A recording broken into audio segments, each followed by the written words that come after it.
नमस्कार मित्रों, बहुत दिन हो गए आपसे बात किए हुए।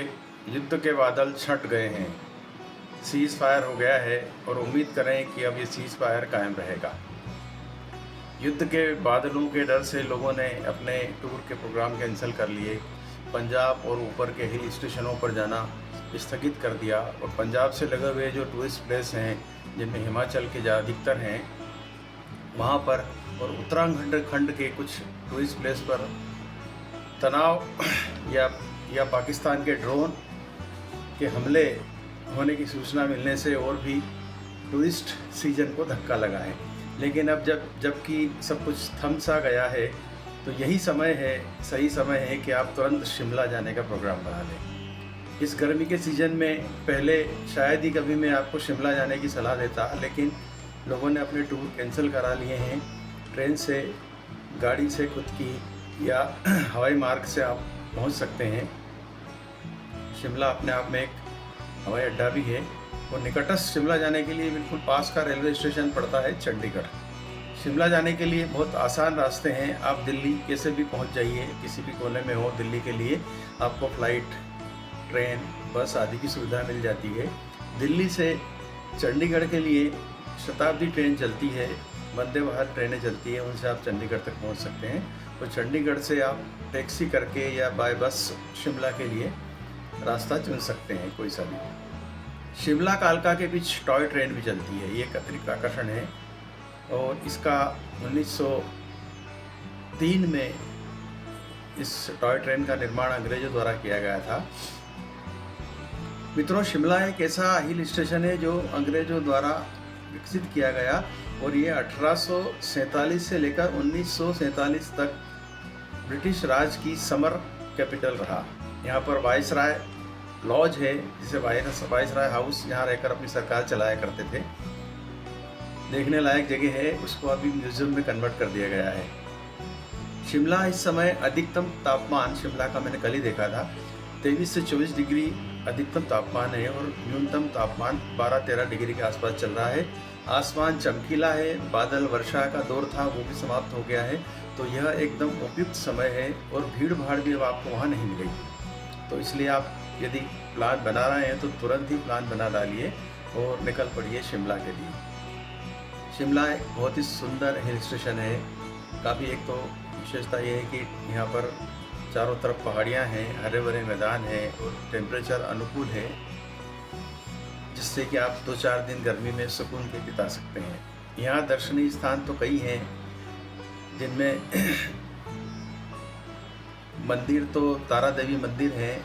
एक कुफरी करके जगह है जो शिमला से 12 किलोमीटर की दूरी पर है। यह स्पोर्ट्स एडवेंचर के लिए काफ़ी प्रसिद्ध है और ख़ास करके यहाँ शीतकालीन जो खेल होते हैं, स्कीइंग वगैरह, वो तो होते ही हैं, घुड़सवारी होती है। और इस गर्मी में जाएंगे तो आपको ट्रैकिंग वगैरह के कुछ इवेंट मिल जाएंगे। और यूँ देखने में 12 किलोमीटर की दूरी पर बहुत ही खूबसूरत स्थान है, यहाँ देखने जाना चाहिए यदि शिमला जाते हैं तो। और शिमला में वैसे भी मॉल रोड है, हर जगह हर स्टेशन पे इस तरह के होते हैं। और एक यदि आपने इस पूरे टूर में कालका से शिमला की एक तरफ खींचा है आने की या जाने की, ट्रेन से यदि टॉय ट्रेन से, खिलौना ट्रेन से जाने की यदि आपने विचार बना लिया तो ये सोने में सुहागा होगा, क्योंकि ट्रेन 4 से 5 घंटे में आपको कालका से शिमला पहुंचाती है। बहुत ही धीमे धीमे चलती है, हरी भरी वादियों, फूल फुलियाओं से, नदियों के ऊपर से, टनल से गुजरती है। तो इस तरह से आप एकदम निकटस्थ संबंध तादाद में स्थापित कर लेंगे प्रकृति से, जंगलों से, और बड़ी आनंददायक यात्रा है। मुझे नहीं लगता है कि इसमें कोई बोर होगा। और इस टॉय ट्रेन की हिंदुस्तान में चलने वाली 4-5 ट्रेनों के अलावा इसकी खासियत ये है कि इस ट्रेन की टिकट भी आप IRCTC से बुक कर सकते हैं। देश की अन्य ट्रेनें जहाँ जहाँ चलती है, जैसे नीलगिरी माउंटेन में चलती है, अपने कोयम्बटूर से ऊटी के लिए, माथेरान में चलती है, अपने पश्चिम बंगाल के दार्जिलिंग में चलती है, न्यू जलपाईगुड़ी से दार्जिलिंग। तो इन किसी ट्रेन का अग्रिम रिजर्वेशन नहीं होता, वहीं लाइन में जाकर के आपको टिकट बुक कराना होती है। लेकिन अकेली ये कालका शिमला ट्रेन की फ्रिक्वेंसी भी ज़्यादा है और इसमें कई हर तरह के क्लास मिल जाएंगे। लग्जरी क्लास में AC वगैरह की सीटिंग भी मिल जाती है चेयर का। तो और दूसरी बात ये है कि इसका रिजर्वेशन आप पूर्व से करवा सकते हैं। तो इसलिए आप जा रहे हैं तो मेरी राय है कि एक बार आप टॉय ट्रेन की यात्रा करें और ये अवसर ऐसा मिला है आपको इस डिस्टर्बेंस में कि आप शिमला की यात्रा बहुत आसानी से कर सकते हैं। टिकट मिल जाएंगे आपको ट्रेन के। और मेरी राय में यदि आप अपनी वाहन ले जाते हैं तो वो दिक्कत वाला काम होगा। आप ट्रेन से जाइए, हवाई मार्ग से जाइए, बस मार्ग से जाइए। कई ट्रेन बसें पैकेज चलती हैं दिल्ली से शिमला के लिए, आप उन बस से चले जाइए और स्थानीय स्तर पर टैक्सी कर लीजिए, ताकि आपको न तो पार्किंग की समस्या आए, न कोई ड्राइवर ऐसा अनुभवी ढूंढना पड़े। क्योंकि पहाड़ों का मार्ग है, इसलिए एक अनुभवी ड्राइवर की आवश्यकता होती है। तो इन सब समस्याओं से आप बच जाएंगे। और फिर जैसे आपका मन हो जैसे भी जाइए, लेकिन ये मौका है, इस मौके को छोड़िए मत और शिमला की यात्रा करके आइए। शिमला हमारे ज़हन में कई वर्षों से बसा है। हमारे यहाँ कई कुल्फ़ी शिमला के नाम से बिकती है, आइसक्रीम शिमला आइसक्रीम के नाम से कैंडी बिका करती थी। तो शिमला से भले हम कहीं गए न हो, शिमला कई लोग, लेकिन शिमला के नाम से लोग भली भांति परिचित हैं। शिमला यानी कि ठंडी जगह, कुल्फ़ी। तो आप कुल्फ़ी जैसा टेम्परेचर तो अभी मिलेगा नहीं, लेकिन फिर भी हमारे यहाँ से काफ़ी ठंडा माहौल है। आप जाइए, आनंद लीजिए, माल रोड में घूमिए। खाने पीने की कोई विशेष फ़िक्र करने की ज़रूरत नहीं है, क्योंकि हिमाचल प्रदेश जो है, शिमला हिमाचल प्रदेश की राजधानी है। और हिमाचल पहले पंजाब का भाग हुआ करता था। पंजाब, हरियाणा और हिमाचल, ये तीनों एक ही राज्य हुआ करते थे। बाद में 1971 में हिमालय राज्य अलग बना, तो उसकी राजधानी शिमला स्थापित की गई। तो खान पान में का अंतर कुछ नहीं है, पंजाबी खाने सब मिल जाते हैं यहाँ पे।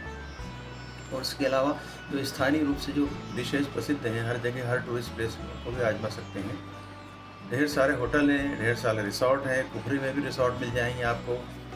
यहाँ 2-3 स्थान मंदिर दर्शन वाले भी हैं, और कई ऐसे झील वगैरह भी हैं जो देख सकते हैं आप, जो हर हिल स्टेशन पे होती है। लेकिन इस बार आपको शायद वहाँ सुकून मिले और आप आनंदित होकर लौटें, रिफ्रेश होकर जाएं। तो तुरंत आप शिमला का प्रोग्राम बनाइए। आज बस इतना ही। नमस्कार, हरीश दर्शक।